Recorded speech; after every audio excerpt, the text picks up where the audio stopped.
So anyway, moving forward, if you experience any of this stuff, I hope that this podcast will inspire you to feel comfortable. You're okay, but maybe there is some work to be done. So I'm going to talk first about the practical behavioral prong of the two-pronged solution to this stuff. And again, to be really honest, I'm in the thick of this. I experience anxiety every day in my relationship still. I'm way better at dealing with it now because I actually understand what's going on. So the awareness is super supportive, but because the emotional trauma is so heavy, my reactivity is big and I don't notice a lot of the time. Like it takes me a while to catch myself, even though I have so much awareness. Emotionally, I get hijacked. And so I don't even realize that I've been triggered. So anyway, behaviorally, the whole solution is being able to realize that the anxiety, if you just sit in it for a little while longer, the situation's not as unsafe as what your body perceives it to be. So intrusive question, anxiety comes up, compulsion comes in. I'm going to judge. I'm going to run. I'm going to argue. I'm going to start looking online. Is she the one? And how do you know? Signs that this is your soulmate. I'm going to start just fantasizing. That could be a compulsion. Fantasizing about the sort of partner you want to be with. Could just be like feeling and ruminating on all the things that you don't like about your partner, all the things that you want from somebody else, and fantasizing about being with somebody else. It could be looking at other people's Instagram profiles. It could be watching porn, more common for men than women. Any of these kind of symptoms, you notice when they come in as a way of trying to exit the anxiety, one of the key solutions is to, with awareness, intervene and realize that the anxiety hits this point, this heightened point where you want to escape and do some kind of compulsion to give yourself the relief from the anxiety. But because the perception is, if this anxiety keeps rising at this level of speed, if it keeps increasing with the level of intensity and speed that it's increasing now, I'm going to die. I can't handle this. But the illusion is that it's going to continue to go up. Whereas if you just sit with it for a tiny bit longer, it reaches a peak and then kind of starts to plateau and slowly decrease. And so one of the big solutions is noticing the feeling and the urge to respond. And as annoyingly simple as what this is, it's way harder in practice than it sounds in terms of simplicity in theory. But it is knowing. It's called it's choosing a value aligned, choosing to do something that you don't feel like doing, that your body's saying don't do. Your body's saying this is wrong, this is bad, this is going to stop. We got to compulse, we got to obsess about something, we got to do something to create relief here. But then you being able to, with awareness, know that that's not actually true, and then choose to do what you don't feel like doing anyway.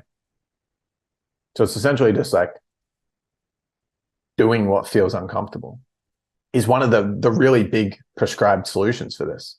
You feel it, and then you just do something else anyway. So you feel like you just want to get away from your partner, and you just feeling all these judgmental thoughts.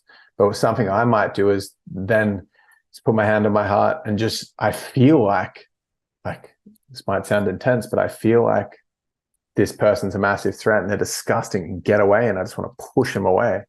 But I might just say, I love you, and give them a hug. It feels like the hardest thing to do ever in the whole world that I've ever had to do. It takes a lot of courage, but it then starts to teach my brain, my nervous system, oh, you did the thing that felt impossible, but it wasn't actually.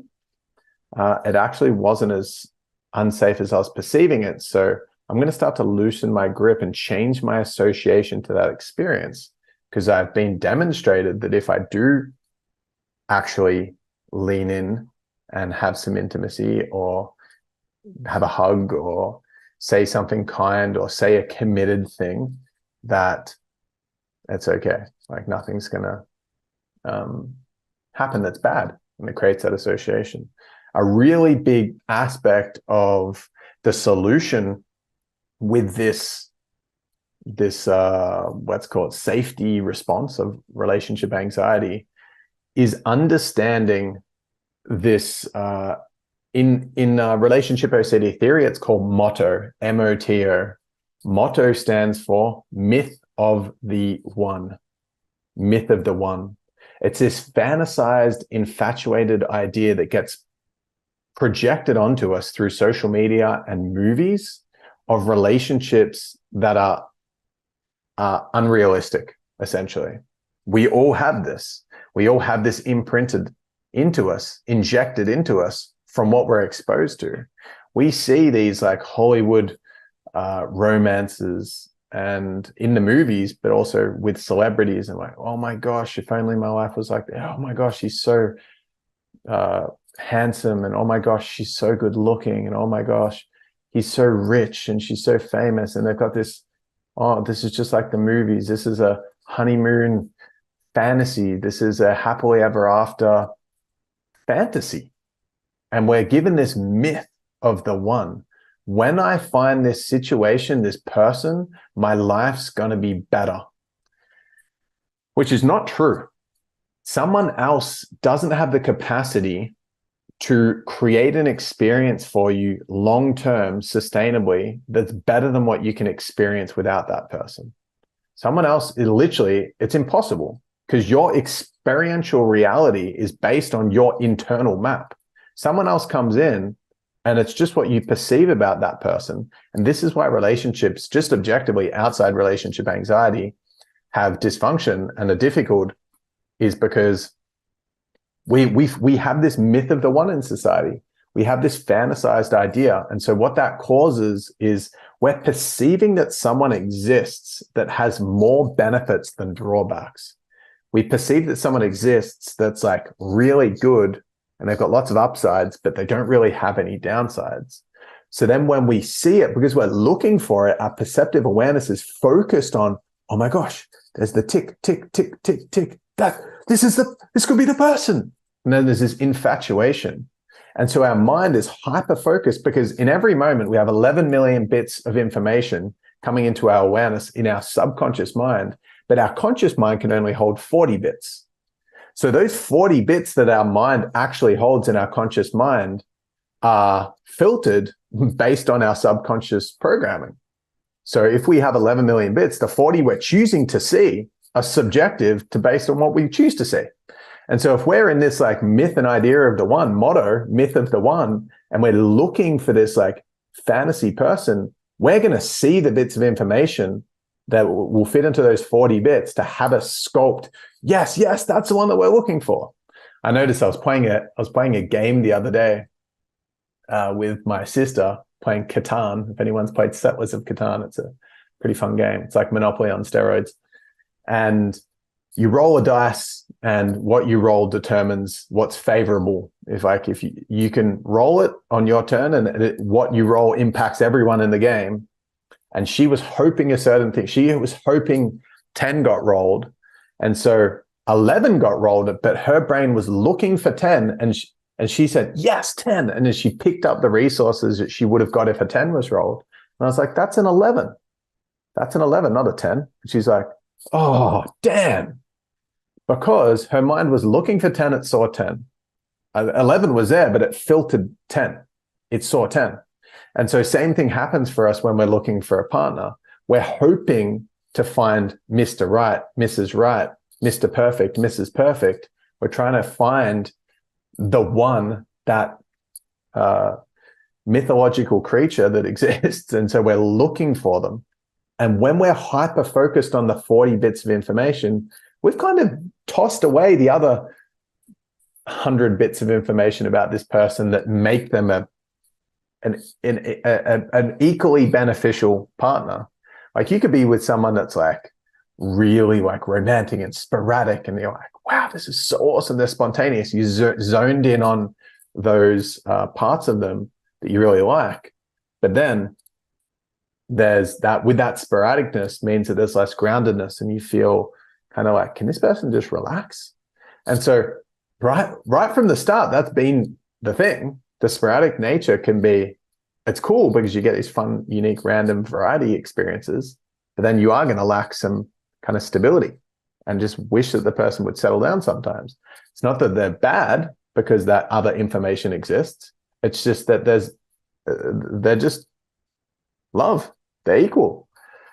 There's equal benefits and drawbacks. And so you could go, well, it's just about finding the one that's aligned for me. Well, there are so many areas of their life. It's not that you could be with anyone. Like, there's going to be a certain level of compatibility, but there are going to be things that you like and dislike about every single person. Not just every single person you're with, just every single person in general. If you spend enough time with someone, anyone, your sibling, your parent, your friend, like I've got lots of friends and that I just love and just feel like they're the best people ever. But when I live with them for a little bit, all of a sudden, you know, this fantasy I have about them and the way that we connect on the topics we connect in, they dissolve a bit. You know, I like my best friend perceives me in a certain way, but he doesn't see what it's like to actually be with me. He doesn't know what it's like because I'm not just manipulating, controlling, judging, doubting loudly in public. I bring all that stuff in private where I feel safe enough for that part to come out. So I don't feel like a bloody psychopath. I don't feel like an absolute idiot, which is how I can judge myself with it. So he doesn't know these parts of me. He perceives me in a light that's better than what I actually am. Okay. Some fuel for the throat there. Been motor mouthing for like over an hour. Hey, let's keep going. So we will, like, this idea of this myth of the one, this fantasy, it will collapse with anyone that you're with. But what happens with relationship OCD is we're so hyper-focused on what we want and at the start, and then that flips. And so we can fantasize about there's this other mythical creature out there that's not my current partner, that's someone that has more benefits and drawbacks. Because I feel unsafe here, my mind's tricking me about this mythical creature out there. It doesn't mean that your relationship is guaranteed 100% the right one for life. But if your partner is open, if your partner is willing, if your partner has some like general overlapping in values to you, and they're generally like, I know this sounds, I don't really super love this language, but if they're like a healthy, good person that's well-meaning, it's probably not about the person, and it's probably not about the relationship. It's probably your fears that have been manufactured from your upbringing, from your nervous system, your trauma, but also from what society kind of injects into us with this myth of the one, this idea. And like I said at the start of this video, I'm doing a video right now. You can watch this on YouTube because I do video episodes for every podcast episode. But in this podcast at the start, I was speaking about the fact that, what was I speaking about? Yeah, the reason I want to do this is because most people don't share the truth of what happens in their relationships. And it happens so often. People are just talking about how amazing their relationship are, and they're showing all these kissing each other photos and stuff. And then they break up a month later. You're like, what the heck happened there? It's happened so many times with people that I know. Like, it's happened with me over the last 18 months where we had this couple we were friends with that were just like all over each other and talking about how easy their relationship is. And when you find the right person, it's so easy. And then gets to a point where they actually broke up. We're still together. They broke up. And I was feeling so like my ROCD was using this relationship to be like, oh my gosh, they're saying it's easy. And when you find the right person, it's meant to be easy. And my mind was like taking, like, gullible to all this information because it's so vulnerable with the fear and the anxiety underneath that it's like, oh my gosh, why is my relationship not easy? Why do they have this? Why does she have this? Why does that relationship have this? Why does this guy have this in his partnership? And that blocks the capacity to see the gratitude for what does exist. Because when we're in a fear response, our mind is just those 40 bits of information, we're hyper-focused on the threat. We're hyper-focused on what could go wrong. We're hyper-focused on what could cause pain. And so the ROCD and relationship anxiety hyper-focuses on things that are going to cause distance from you from the relationship. And so that is one component that's really important to understand. Another huge aspect to behaviorally address relationship OCD is called diffusion technique.